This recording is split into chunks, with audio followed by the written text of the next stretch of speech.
Gold bar 1 kilogram paling untung. Masa beli, kos per gram lebih murah. Bila jual, PG beli pada harga paling tinggi. Kalau tuan-puan nak beli gold bar 10 gram sebanyak 100 keping, charge premium yang tuan-puan terpaksa bayar adalah sekitar RM1,500, iaitu RM15 darab dengan 100 keping. Setiap kali beli gold bar 10 gram, kena lagi charge postage RM20 untuk satu postage.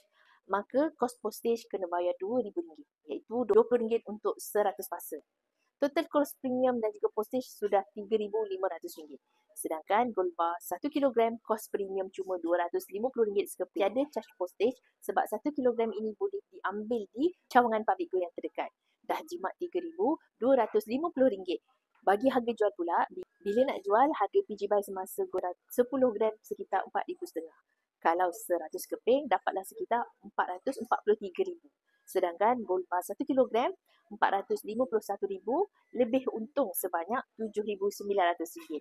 Jadi, total gold bar 1 kilogram berbanding dengan gold bar 10 gram sebanyak 100 keping. Tuan-puan yang sudah bersedia nak alihkan duit tabungan ke dalam bentuk emas, boleh rujuk PIN pos saya, cara mudah daftar akaun dan saya akan bimbing langkah-langkah simpanan emas yang terbaik untuk tuan-puan.